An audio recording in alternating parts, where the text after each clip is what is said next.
कल्याण पूर्वेतील तिसगाव नाका परिसरात कुत्रा चावल्यानंतर रेबीजची लक्षणं दिसू लागल्याच्या भीतीनं 30 वर्षीय युवकानं गळफास घेऊन आत्महत्या केल्याची धक्कादायक घटना घडली आहे। या घटनेमुळे परिसरात हळहळ व्यक्त होत असून नागरिकांमध्ये चिंतेचं वातावरण निर्माण झाले।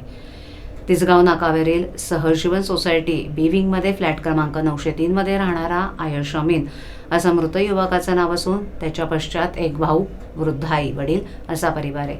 तो गेली 8 वर्षहून अधिक काळ भारत बँक ठाणे शाखेत नोकरी करत होता।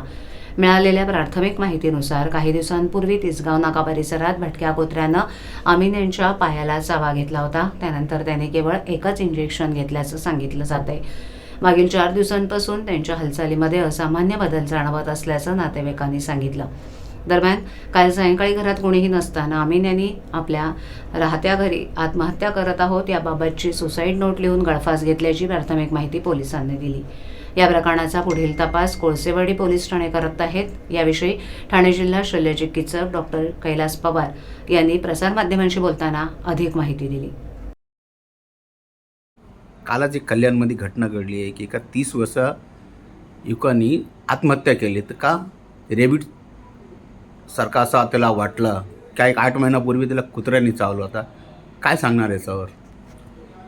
सर हे बिलकुल कुठले जस्टिफायबल नाही आहे कॉज। काय पर्सनल प्रॉब्लेम असेल काय माहीत नाही, आपण त्याच्यावर बोललेलं न बोललेलं चांगलं राहील। परंतु मी लोकांना याच्या दृष्टीने हे सांगू इच्छितो की कुत्रा चावल्याचा सगळेच कुत्र्यामुळे आपल्याला रेबीज हा जो आजार असतो तो होतो असं नाही आहे। रेबीज जर कुत्रा असेल आणि तो जर चावला असेल तर आपल्याला त्याची भीती असते, परंतु यासाठी पण जर वॅक्सिन प्रॉपरली घेतलं, आम्ही इम्युनोग्लोबिन ARS वगैरे इंजेक्शन लोकली देतो आणि तिचे वूंडच्या ठिकाणी पण देतो आणि जिथे IV पण देतो, इंजेक्टेबल माध्यमाने देतो। त्या याच्यामुळे आपण डेथ 100% अवॉइड करू शकतो।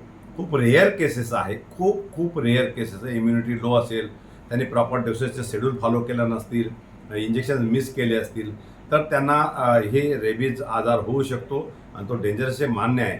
परंतु काहीतरी कोणीतरी सांगितलं की तुझ्या तोंडातनं लाळ येते, ते कुत्रा चावल्यामुळे तुला झालं।